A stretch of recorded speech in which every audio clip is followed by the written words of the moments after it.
Invité de ce journal, Patrick Weiten, le président du département de la Moselle. Bonsoir Patrick Weiten. Bonsoir. Depuis le confinement, c'est la première fois que nous nous parlons et visiblement vous n'êtes pas à votre bureau. Comment vous êtes-vous organisé? Je me suis organisé depuis mon bureau à Yutz, mon bureau à domicile, où je suis en relation permanente le matin et le soir avec le directeur général des services, avec mon cabinet. J'organise une conférence avec les vice-présidents. Je l'ai fait samedi dernier, je le refais ce samedi. Je suis en relation avec les dirigeants des différentes filiales du département, le CDE, Moselle Attractivité, Moselle Art Vivant, mais je suis également en relation avec les directeurs généraux adjoints et puis j'appelle personnellement des conseillers départementaux, voire des fonctionnaires lorsque j'apprends qu'ils ont été touchés à un moment ou à un autre par le Covid-19. Comment avez-vous organisé la vie de l'institution en interne, puisque vous avez aussi cette responsabilité de l'employeur de prendre toutes les dispositions pour les agents du département? Alors on a commencé pratiquement dès qu'on a commencé à parler de confinement, nous avons travaillé sur le télétravail. On avait mis en place depuis plus d'une initiative ce télétravail au sein des services départementaux. Il y avait une expérimentation, une cinquantaine de fonctionnaires qui travaillaient. On avait décidé au début d'année avec les syndicats de développer cela et de le porter à plus de 150 télétravailleurs. Et puis malheureusement, ce drame nous a conduit à aller beaucoup plus vite. Aujourd'hui, c'est entre 1200 et 1400 fonctionnaires qui télétravaillent aujourd'hui dans toutes les directions générales très différentes. Vous savez qu'on a quand même 150 métiers différents au département.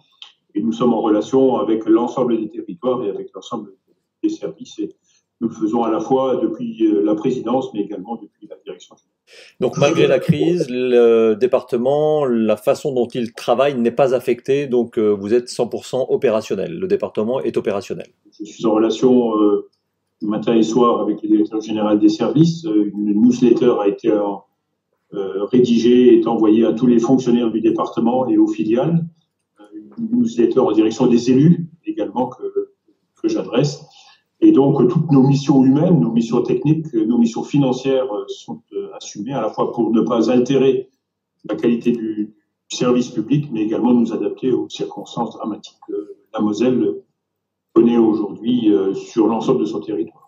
Nous évoquons depuis le début de cette interview les liens que vous avez avec les personnels ou les élus qui dépendent du département. Évidemment, vous continuez d'être en lien avec les autres institutions.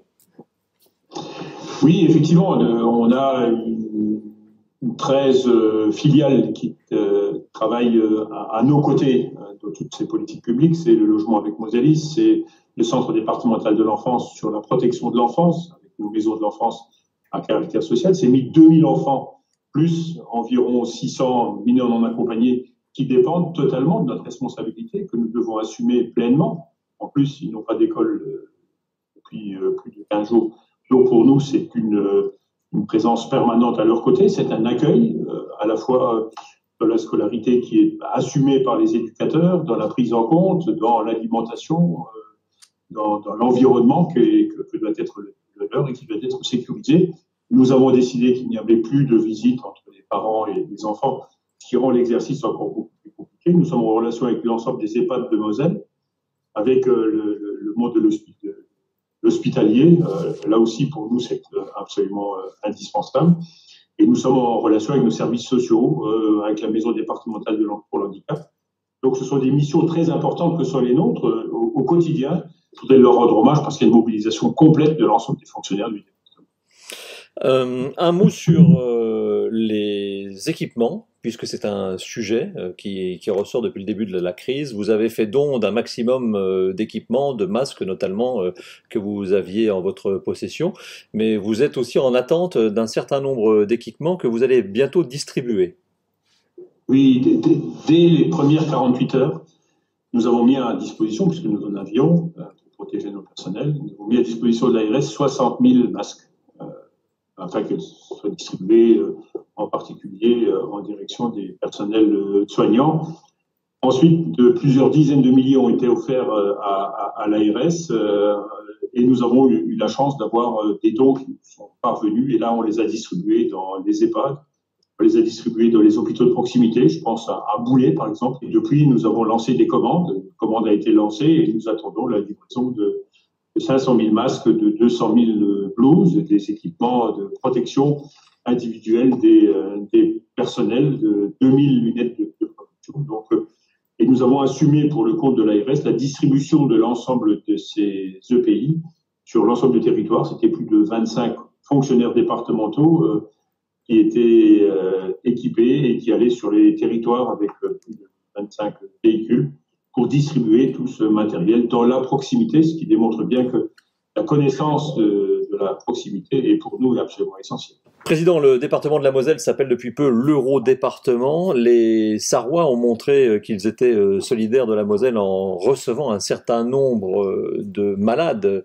du Covid-19. Quel est le message que vous voulez adresser à nos voisins sarrois allemands? Alors, on est en relation déjà avec les services de Madame la préfète de région. On a une conférence téléphonique une fois par semaine avec le président de la région. Nos directeurs généraux de tous les services des départements du Grand Est sont en relation permanente également. Je le suis avec mes collègues présidents. J'ai eu au téléphone hier Jean-Léonce Dupont, qui est président du Calvados, qui m'a témoigné tout son soutien. Et puis, il y a 5 minutes, j'ai eu un coup de téléphone avec Bruno Velin, qui est le président de la Vienne, qui est un ami du département de la Moselle, et il m'a annoncé qu'après avoir entendu l'émission et l'appel à l'aide de la part des services hospitaliers de Moselle, et que j'avais sollicité certains d'entre eux, m'a dit que l'ARS d'Aquitaine allait prendre contact avec l'ARS de Lorraine pour leur signifier qu'il allait y avoir une dizaine de lits à Poitiers qui pourraient accueillir dans des très très brefs délais des patients de Moselle. Et puis nous avons eu la chance d'avoir nos voisins allemands et luxembourgeois qui ont également pris notre attache pour qu'il y ait des Mosellans qui puissent être accueillis dans des hôpitaux sarrois et allemands, qui démontre bien là aussi que l'Europe a tout son sens et que de par nos relations de qualité, relations bilatérales entre l'Allemagne, la Moselle, la région Grand Est et le Luxembourg, dans cette démarche que nous essayons d'organiser ensemble, Jean Rotner, les services de l'ARS que je voudrais mettre à l'honneur, les services de la préfecture, l'ensemble des soignants et des professionnels de la santé et nos équipes, ce qui nous permet de trouver des solutions afin que nous ne soyons pas engorgés comme cela a été malheureusement le cas en Alsace.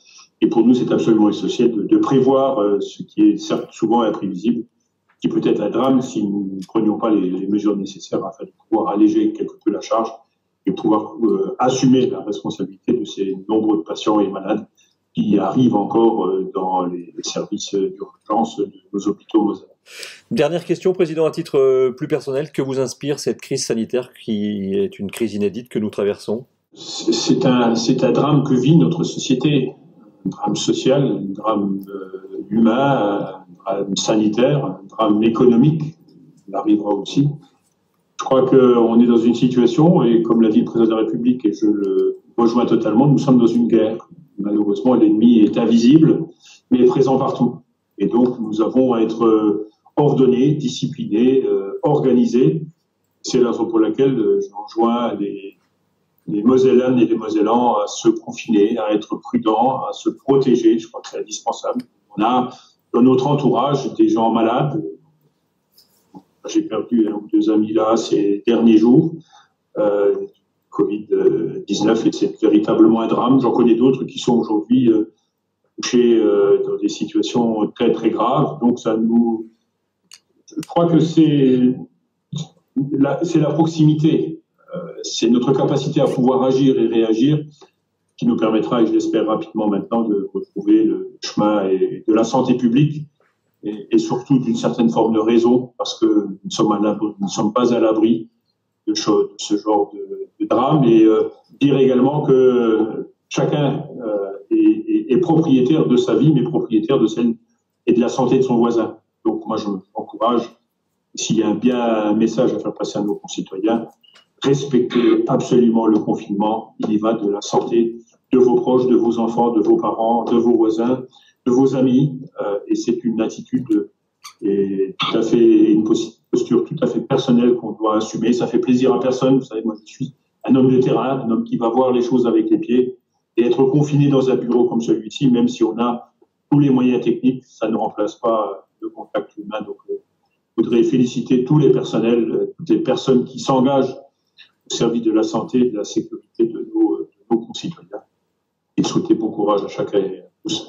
Je crois qu'aujourd'hui, ce drame doit nous encourager à, malgré tout, être optimistes pour notre avenir. Nous gagnerons, mais nous gagnerons ensemble. Merci, Président. C'est la fin de ce journal. L'information continue sur viamiravel.tv.